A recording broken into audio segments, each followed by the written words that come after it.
Hey hi everyone, good morning to all. कैसे आप सभी? आई होप आप सभी बढ़िया होंगे, स्वस्थ होंगे, मस्त होंगे। मैं सपना सरावत करंट अफेयर्स की हमारी इस क्लास में आप सभी का स्वागत करती हूँ। आज हम पढ़ेंगे जुलाई मंथ के फर्स्ट वीक के करंट अफेयर्स के कुछ इंपॉर्टेंट क्वेश्चन जो डायरेक्टली हमारे पेपर में छप सकते हैं। बात करें करंट अफेयर्स की, तो मैं करंट अफेयर्स के साथ आपको स्टैटिक जीके का, उससे न्यूज से जुड़े स्टैटिक पार्ट को भी कवर करूंगी, जिससे कि हमारे एग्जाम्स में हमें बेनिफिट होगा और करंट के साथ हम स्टैटिक जीके का भी कवर करेंगे। देखते हैं करंट अफेयर्स के कौन कौन से क्वेश्चन हैं जो आज हमारे लिए इंपॉर्टेंट होने वाले हैं। देखते हैं first question. Let's become the session. देखते हैं फर्स्ट क्वेश्चन। हाल ही में चर्चा में रही तीजन बाई का संबंध किस लोक कला से है? तीजन बाई का संबंध किस लोक कला से है? तो हमारा राइट आंसर होगा पंडवानी। तीजन बाई का संबंध है पंडवानी से। तीजन बाई मेनली छत्तीसगढ़ से बिलोंग करती है और तीजन बाई इसलिए इंपॉर्टेंट है क्योंकि तीजन बाई ने पंडवानी लोकगीत को ना केवल इंडिया में पहचान दिलाई है बल्कि तीजन बाई ने वैश्विक मंच पर हमारे इस पंडवानी लोकगीत को परफॉर्म किया है। बात करें तीजन बाई की, तो तीजन बाई ने यूरोप के साथ यूएसए में भी जाकर भी हमारे पंडवानी लोकगीत को परफॉर्म किया है और हमारे इस पंडवानी लोकगीत को वैश्विक मंच पर प्रस्तुत किया है। बात करें तीजन बाई की, तीजन बाई का अभी हाल ही में 5 जुलाई 2026 को 5 जुलाई 2026 को तीजन बाई की मृत्यु हो चुकी है, इसलिए ये इंपॉर्टेंट है। और बात करें कालबेलिया नृत्य की, तो ये राजस्थान, कालबेलिया नृत्य कहाँ से बिलोंग करता है? तो ये राजस्थान से बिलोंग करता है। पंडवानी मैंने आपको बता ही दिया है, छत्तीसगढ़ से बिलोंग करता है। लावणी नृत्य महाराष्ट्र में होता है और बोर्रा कथा होता है आंध्र प्रदेश और तमिलनाडु में। आंध्र प्रदेश और तमिलनाडु में बोर्रा कथा नृत्य होता है। बात करें अगर हम पंडवानी लोकगीत की, तो तीजन बाई एक ऐसी मात्र महिला थी जिन्होंने पहली बार, मतलब इससे पहले ये परफॉर्म किया जाता था पुरुषों के द्वारा, लेकिन तीजन बाई एक एकमात्र ऐसी महिला थी जिन्होंने वैश्विक मंच पर इस लोकगीत को प्रस्तुत किया है। बात करें छत्तीसगढ़ से, तीजन बाई का संबंध किस स्टेट से है? तो तीजन बाई का संबंध छत्तीसगढ़ से स्टेट से है और जिन्हें पंडवानी की निर्विवाद रानी के रूप में जाना जाता था। मतलब ये क्वेश्चन भी डायरेक्टली एग्जाम में छप सकता है कि पंडवानी लोकगीत की निर्विवाद रानी किसे कहा जाता है? तो तीजन बाई को पंडवानी लोकगीत की रानी कहा जाता है। बात करें कि इनको कौन कौन से अवार्ड मिल चुके हैं, तो भारत के 4 विशिष्ट सम्मानों में से, सर्वोच्च सम्मानों में से तीजन बाई को तीनों सम्मान मिल चुके हैं। बात करें भारत रत्न की छोड़कर, तो उससे जो छोटे 3 अवार्ड होते हैं, जैसे फर्स्ट नंबर पे आता है पद्मश्री, सबसे छोटा है तो 4th नंबर पे आता है। 4th नंबर पे आता है पद्मश्री जो 1988 में तीजन बाई को मिला है। 3rd नंबर पे आता है पद्म भूषण जो 2003 में इनको मिला है और लास्ट आता है पद्म विभूषण 2nd नंबर का, ये इनको मिला है 2019 में। मतलब तीजन बाई को भारत रत्न को छोड़कर बाकी सारे इंपॉर्टेंट अवार्ड्स मिल चुके हैं, इसलिए तीजन बाई हमारे एग्जाम्स के लिए इंपॉर्टेंट हो चुकी है। हमें इनके बारे में सारे फैक्ट्स याद रखना पड़ेगा। बात करें पंडवानी की, तो पंडवानी में क्या होता है? मेनली इसमें महाभारत से संबंधित या कहे तो पांडवों से संबंधित कथाएं हैं जिनको खड़े होकर मंचन करना पड़ता है और उस शैली को कहते हैं, यहाँ पर लिखा है कपालिक शैली। ये भी इंपॉर्टेंट हो सकता है, क्वेश्चन आ सकता है एग्जाम्स में कि कौन सी शैली में गाया जाता है पंडवानी, तो वो कपालिक शैली में गाया जाता है। चलिए बढ़ते हैं नेक्स्ट क्वेश्चन की तरफ। नेक्स्ट क्वेश्चन है, हाल ही में ब्रिटेन यूनाइटेड किंगडम के प्रधानमंत्री कौन बने हैं? तो यूके के प्रधानमंत्री हाल ही में कौन बने हैं? तो हमारा राइट आंसर होगा Andy Burnham. Andy Burnham UK के नए प्रधानमंत्री बने हैं।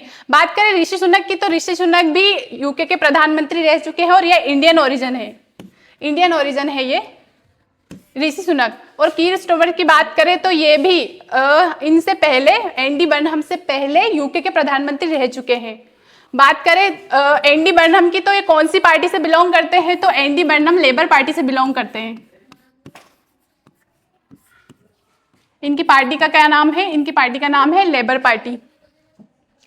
चलिए देखते हैं कि यूके की लोकेशन कहाँ है। बात करें यूके की लोकेशन की, तो यूके की लोकेशन कहाँ है? तो यूके हमारे यूरोप कॉन्टिनेंट में स्थित है और एग्जाम में क्वेश्चन ये भी बन सकता है कि यूके किसको कहाँ से अलग करता है? तो यूके फ्रांस मतलब इंग्लिश चैनल यूके और फ्रांस को अलग करता है। देखिए ये है इंग्लिश चैनल, ये है अटलांटिक ओशन और ये है नॉर्थ सी। ये आसपास की लोकेशन है जहां पर यूके स्थित है। बात करें यूके की तो यूके अकेला एक कंट्री नहीं, यूके 4 देशों का समूह है। 4 देशों का समूह है जिसमें कौन कौन से देश आते हैं, तो यूके में मेनली 4 देश आते हैं, जिसमें से फर्स्ट है इंग्लैंड प्लस स्कॉटलैंड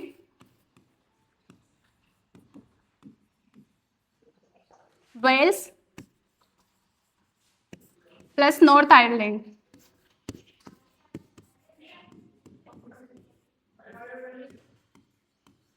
इन 4 देशों के समूह को यूके कहते हैं। यूके की राजधानी की बात करें तो यूके की राजधानी लंदन है। कैपिटल इसकी बात करें यूके की कैपिटल की,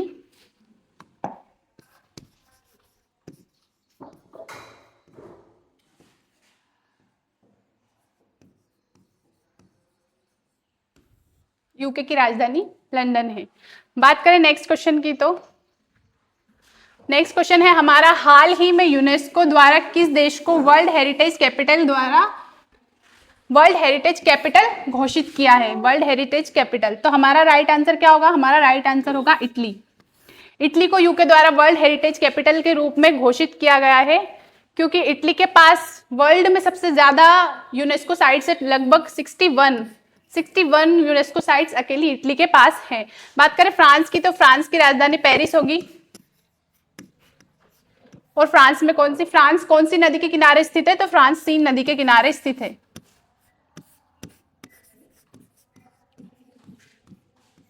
बात करें इटली की तो इटली में पो नदी बहती है जिसको भारत की गंगा भी कहा जाता है, पो नदी। पो रिवर, इसको भारत की गंगा भी कहा जाता है। और स्पेन की राजधानी मैड्रिड है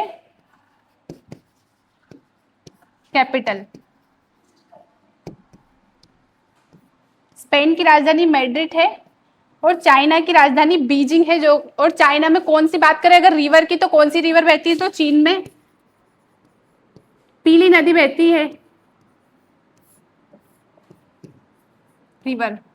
चीन में पीली रिवर बहती है जो कि चीन का शोक भी कहा जाता है क्योंकि हर साल इस रिवर के कारण चीन में बाढ़ आती है और इसको पीली नदी हम कहते हैं, बाकी चीन की लोकल लैंग्वेज में इसको हांगहो रिवर के नाम से जाना जाता है। चलिए बढ़ते हैं नेक्स्ट क्वेश्चन क्या कहता है। और बात अगर यूनेस्को की करें, यूनेस्को कब स्टेब्लिश हुआ था? तो यूनेस्को स्टेब्लिश हुआ था 16 नवंबर 1945 को। और अगर बात करें कि इंडिया कब शामिल हुआ था तो यूनेस्को में इंडिया शामिल हुआ था 1947।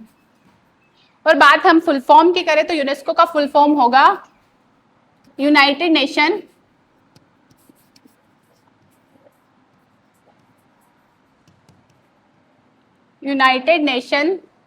एजुकेशनल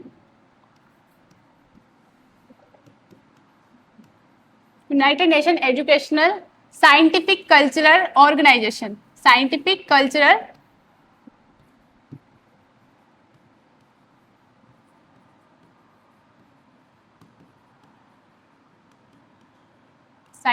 और बात करें अगर यूनेस्को की तो यूनेस्को का काम क्या होता है? मेनली ये इंपॉर्टेंट होता है। तो यूनेस्को का काम होता है पूरे विश्व, पूरी दुनिया की ऐतिहासिक स्मारकों और इमारतों को यूनेस्को साइट घोषित करना, या यूं कह सकते हैं कि कानूनी तौर पर उन्हें संरक्षण प्रदान करना। ये मेनली यूनेस्को का काम होता है।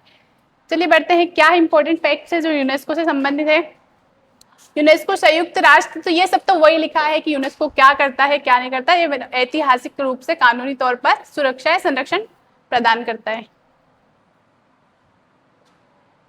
और बात करें इंडिया से तो इंडिया से यूनेस्को में टोटल 44 साइट्स शामिल है इसमें से 36 तो सांस्कृतिक है, 36 सांस्कृतिक विरासत है, 7 में प्राकृतिक है बोले तो, और कल्चरल, नेचुरल। और ये कल्चरल साइट से, ये नेचुरल साइट से 1 साइड है मिक्स साइट। कौन सी है? तो इंडिया से वो मिक्स साइड है कंचनजंगा है जो कि सिक्किम में स्थित है। वो है हमारी एकमात्र इंडिया की मिक्स साइड है। इसे करके टोटल 44 साइट्स है जो इंडिया के पास यूनेस्को में रजिस्टर्ड। बात करें एमपी से तो एमपी से कौन कौन सी यूनेस्को साइट्स है? तो एमपी से खजुराहो स्मारक है जो 1986 में शामिल किया गया था। सांची बौद्ध स्तूप है जो 1989 में शामिल किया गया था। और भीमबेटका की चट्टान है जो 2003 में यूनेस्को में साइट शामिल किया गया था। चलिए देखते हैं नेक्स्ट क्वेश्चन क्या कहता है। हमारा नेक्स्ट क्वेश्चन है, हाल ही में जीएसटी डे 2026 का राष्ट्रीय समारोह नेशनल सेलिब्रेशन कहाँ आयोजित किया गया था? तो हमारा राइट आंसर होगा चेन्नई। चेन्नई में हमारा राइट आंसर होगा, चेन्नई में जीएसटी का ये राष्ट्रीय समारोह शामिल किया गया। बात करें कौन से एडिशन की थी, तो ये 9th एडिशन था जीएसटी का, 9th एडिशन। कौन सा एडिशन था? ये 9th एडिशन। बात करें जीएसटी की, तो जीएसटी का फुल फॉर्म है goods and service tax. Mainly ये 4 टाइप्स के होते हैं, हम आगे समझेंगे कि कौन कौन से टाइप के होते हैं। 1 जुलाई 2017 को जीएसटी इंडिया में आया था। और बात करें कि इसके लिए पहली बार बात कब की गई थी, तो इसके लिए पहली बार बात 2016 में की गई थी एंड 2017 में ऑफिशियली 1 जुलाई 2017 में इसको लॉन्च कर दिया गया था। और बात करें अमेंडमेंट की, तो कौन से अमेंडमेंट के द्वारा ये शामिल हुआ था, तो ये 101 नंबर का अमेंडमेंट। और आर्टिकल की बात करें तो 279 का क्लोज नंबर ए, उसके तहत ये शामिल किया गया था। और इसकी बात करें अगर टैगलाइन की, तो टैगलाइन कौन सी है? 1 नेशन 1 टैक्स इसकी टैगलाइन है। बात करें जीएसटी की, तो मेनली जीएसटी 4 टाइप का होता है, आईजीएसटी, एसजीएसटी, यूटीजीएसटी और सीजीएसटी।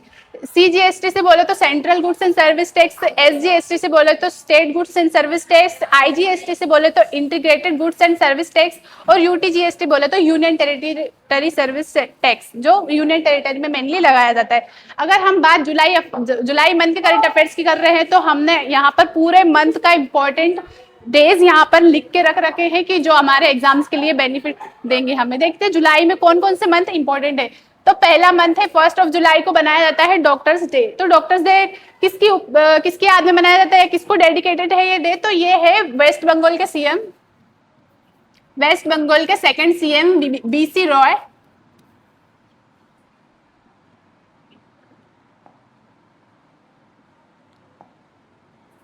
बीसी रॉय,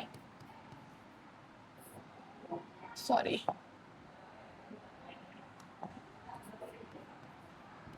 सो 1 जुलाई डॉक्टर्स डे किसके नाम को डेडिकेटेड है? तो ये बीसी रॉय जी को डेडिकेटेड है। सेकेंड है 1 जुलाई को चार्टर्ड अकाउंट डे भी मनाया जाता है। 6 जुलाई को मनाया जाता है वर्ल्ड जूनोसिस डे। 11 जुलाई को मनाया जाता है वर्ल्ड पॉपुलेशन डे। ये इंपॉर्टेंट है, एग्जाम्स में इससे क्वेश्चन बनते ही बनते हैं। 18 जुलाई को मनाया जाता है नेल्सन मंडेला डे। 22 जुलाई को मनाया जाता है राष्ट्रीय फ्लैग दिवस, मतलब फ्लैग दिवस मनाया जाता है। ये भी इंपॉर्टेंट है और ये भी इंपॉर्टेंट है। ये फ्लैग दिवस इसलिए इंपॉर्टेंट है कि भारत ने पहली बार अपने झंडे, तिरंगा झंडा को अपनाया था। और फहराने की बात करें तो पहली बार भारत में तिरंगा झंडा हमारे पंडित जवाहरलाल नेहरू ने 15 अगस्त 1947 को लाल किले पर फहराया गया था। 16 जुलाई को मनाया जाता है कारगिल डे। 18 जुलाई को मनाया जाता है नेचर कंजर्वेशन डे। और 18 जुलाई को एक और मनाया जाता है हेपेटाइटिस डे। और 19 जुलाई को मनाया जाता है टाइगर डे। ये भी वेरी इंपॉर्टेंट है, टाइगर डे से भी एग्जाम्स में क्वेश्चन बनते ही बनते हैं। सो जुलाई मंथ में ये डेज है जो इंपॉर्टेंट है। इसके अलावा भी एक डे जो छूट रखा है वो है आरबीआई डे। आरबीआई डे भी 1 जुलाई को मनाया जाता है, 1 जुलाई को आरबीआई डे। आरबीआई डे भी 1 जुलाई को मनाया जाता है। और बात करें आरबीआई की, तो आरबीआई की स्थापना कब हुई थी? तो आरबीआई की स्थापना हुई थी 1 जुलाई 1935 को। और आरबीआई का मुख्यालय था, पहले था 1937 तक इसका मुख्यालय कोलकाता था, देन मुंबई इसका शिफ्ट कर दिया गया 1937 के बाद। तो इसका मुख्यालय कहाँ है? मुंबई। चलिए बढ़ते हैं नेक्स्ट। कौन सा इंपॉर्टेंट क्वेश्चन है जो हमारे एग्जाम्स के लिए इंपॉर्टेंट है? तो नेक्स्ट हमारा क्वेश्चन है, हाल ही में 14 वर्ष की आयु में ग्रैंड मास्टर बनने वाले खिलाड़ी कौन है? तो ये करंट अफेयर्स की बात है। अभी जो हाल ही में जो ग्रैंड मास्टर बने हैं वो है हमारे एथेन वॉस। कहाँ के खिलाड़ी है ये? तो ये गोवा के खिलाड़ी है, गोवा से बिलोंग करते हैं ये। और कौन से नंबर के? तो इंडिया में ये 96 नंबर के, 96 नंबर के ग्रैंड मास्टर ये बने हैं। और बात करें ग्रैंड मास्टर की, तो इंडिया से फर्स्ट कौन था जो ग्रैंड मास्टर का दर्जा जिसने हासिल किया था? तो इंडिया के फर्स्ट ग्रैंड मास्टर थे विश्वनाथन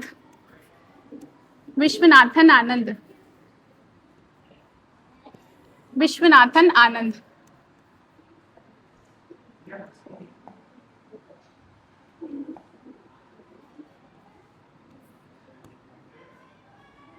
विश्वनाथन आनंद। बात करें ये कब, तो इनको 1988 में, विश्वनाथन आनंद को 1988 में ग्रैंड मास्टर का दर्जा दिया गया था, जो इंडिया के फर्स्ट ग्रैंड मास्टर कहलाए गए। और बात करें इनकी बुक की, तो कौन सी बुक इनकी है, तो इनकी बुक है माइंड मास्टर। विश्वनाथ आनंद की वेरी इंपॉर्टेंट बुक है, जो एग्जाम्स में अक्सर पूछी जा सकती है, तो उनका उस बुक का नाम है माइंड मास्टर। बात करें शतरंज की, तो इसका जन्म हमारे इंडिया में हुआ था, और इसमें मेनली 4 पिलर होते हैं, जिसको 4 भाग भी बोलते हैं। तो कौन कौन से 4 भाग है, वो है, एक है पैदल चलना, दूसरा है घुड़सवार सेना, तीसरा हाथी, और चौथा रथ। इन 4 बोले तो 4 अंग बोल सकते हैं इनको, जो हमारे शतरंज के होते हैं। और बात करें, मैंने अभी आपको बता ही दिया है कि एथेंस वो जो गोवा के प्रतिभाशाली खिलाड़ी हैं, जिनको अभी 96 नंबर के ग्रैंड मास्टर ये बने हैं, इंडिया के 96 नंबर के ग्रैंड मास्टर ये बने हैं। सबसे बड़ी बात यह है कि ये गोवा के हैं, और 14 साल की उम्र में ये ग्रैंड मास्टर का दर्जा इन्हें हासिल कर रखा है। डी गुकेश की बात करें, तो इनको हाल ही में मेजर ध्यानचंद पुरस्कार से सम्मानित किया गया था, डी गुकेश को, और बाकी ये सभी भी हमारे चेस के प्लेयर्स हैं। बात करते हैं नेक्स्ट क्वेश्चन की। नेक्स्ट कौन सा इंपॉर्टेंट क्वेश्चन है जो हमारे सेशन में हम लाए हैं। नेक्स्ट क्वेश्चन हमारा है, पीएम कृषि सिंचाई योजना कब शुरू हुई थी। तो पीएम कृषि सिंचाई योजना, जैसे कि जुलाई मंथ चल रहा है, और 1 जुलाई 2015 को ये लागू हुई थी। और पीएम कृषि सिंचाई योजना से बात करें तो कौन से मंत्रालय के अधीन होती है, तो ये जैसे कि दिख रहा है कृषि सिंचाई मंत्रालय के अधीन होती है। और बात करें इसका हेड की, तो कौन है कृषि मंत्रालय, सिंचाई मंत्रालय का हेड, तो वो है CR पाटिल जी। CR पाटिल जी हैं कृषि हमारे सिंचाई मंत्रालय के हेड है। बात करें कौन सा और इससे जुड़े रिलेटेड फैक्ट्स हैं, तो कृषि कल्याण मंत्रालय, अच्छा कृषि मंत्रालय के हेड कौन है, तो हमारे प्यारे मामा जी यानी कि शिवराज सिंह चौहान जी अभी करंट में कृषि मंत्रालय के हेड है। और जल शक्ति मंत्रालय मैंने आपको बता ही दिया है, ये किसके पास है, तो ये CR पाटिल जी के पास है, CR पाटिल जी के पास है। ग्रामीण विकास मंत्रालय, रूरल डेवलपमेंट मंत्रालय। और बात करें ये कृषि सिंचाई योजना की, तो इसमें क्या होता है, इसका मेनली उद्देश्य क्या होता है, इसका उद्देश्य होता है खेतों तक सिंचाई के पानी की उपलब्धता बढ़ाना, जल उपयोग की क्षमता में सुधार करना, टिकाऊ जल संरक्षण को बढ़ावा देना। बात करें इसके मोटो की, तो इसका मोटो कौन सा है, तो इसका मोटो है हर खेत को पानी, प्रगति और बूंद अधिक फसल, यानी कि प्री ड्रॉप, ये इसका आदर्श वाक्य है। और मोटो बोले, इसका मोटो ये है प्री ड्रॉप मोर क्रॉप, इसका मोटो है। बात करें सुविधा की, तो इसके तहत किसानों को टपक, ड्रिप और फुहारे सिंचाई प्रणाली के लिए सब्सिडी प्रदान की जाती है, ताकि हमारी फसल अच्छी हो, कम पानी में की लागत में हम बेहतर फसल उपजाऊ कर सके। बात करें अगर हम जुलाई मंथ में पढ़ रहे हैं, और 2015 की जो सेंट्रल की सारी इंपॉर्टेंट स्कीम्स है वो मैंने आपके लिए यही एक ही स्लाइड में लगा दी है, ताकि हमारा क्विक रिवीजन हो जाए, और प्लस करंट अफेयर्स के साथ हमारा स्टैटिक का एक पोर्शन भी कवर हो जाए। तो देखते हैं कौन सी इंपॉर्टेंट सेंट्रल गवर्नमेंट की योजनाएं थी। बात करें योजना की, तो सेंट्रल गवर्नमेंट की योजनाओं से एग्जाम्स में भर भर के क्वेश्चन आते हैं, और हमें ये यहाँ पर हमारा MCQ के साथ पूरा फुल रिवीजन हो जाएगा। तो देखते हैं 2015 में कौन कौन सी सेंट्रल की एग्जाम्स में सेंट्रल की योजनाएं जो हमें पढ़नी है। तो PM मुद्रा योजना, मेनली मुद्रा योजना, इसमें 3 टाइप के लोन दिए जाते हैं, 3 टाइप की होती है ये 3 टाइप की होती है। पहली कौन सी है, तो पहली होती है शिशु योजना। शिशु, इसमें 3 चरण होते हैं, पहले होता है शिशु, दूसरा होता है तरुण, और तीसरा होता है किशोर। ये 3 चरण में यह योजना लागू होती है। बात करें नेक्स्ट योजना की, तो नेक्स्ट कौन सी योजना है, PM जीवन ज्योति बीमा योजना, JJB का फुल फॉर्म है जीवन ज्योति बीमा योजना। इसमें भी जो कमजोर वर्ग के लोग हैं उनको 2 लाख तक का बीमा प्रदान किया जाता है सरकार के द्वारा, जो PM ज्योति बीमा योजना में है। नेक्स्ट कौन सी हमारी योजना है, तो नेक्स्ट हमारी योजना है PM सुरक्षा बीमा योजना। PM सुरक्षा बीमा योजना क्या कहती है, ये कब लॉन्च हुई थी, तो PM सुरक्षा बीमा योजना लॉन्च हुई थी 9 मई 2015 को। और इसका काम क्या है कि ये जो कमजोर वर्ग के लोग हैं, या जो जिनका एक्सीडेंट हो जाता है, दुर्घटना हो जाती है, जो या कहे कोई विकलांग हो जाता है, तो उनको 2 लाख तक की राशि यह मिलती है, 2 लाख तक की राशि यहाँ पर मिलती है। बात करें अटल पेंशन योजना, अटल पेंशन योजना में क्या होता है, तो मैम इसमें 60 साल की उम्र के बाद, सॉरी 60 साल की उम्र के बाद हमें 1,000 से 5,000 तक की राशि पर मंथ मिलती है 60 वर्ष की आयु में। जब हम 60 वर्ष की आयु पूर्ण कर देते हैं तो हमें 1,000 से लेकर 5,000 तक की राशि हमें पर मंथ मिलती है।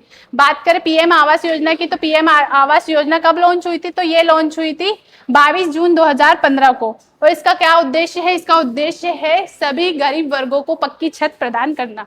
बात करें नेक्स्ट योजना की, तो डिजिटल इंडिया योजना, ये कब लॉन्च हुई थी, तो ये डिजिटल इंडिया योजना हुई थी 1 जुलाई 2015 को इंडिया में लॉन्च हुई थी। इसका काम है इंडिया को डिजिटल रूप से आगे बढ़ाना या आगे प्रोसेस करना।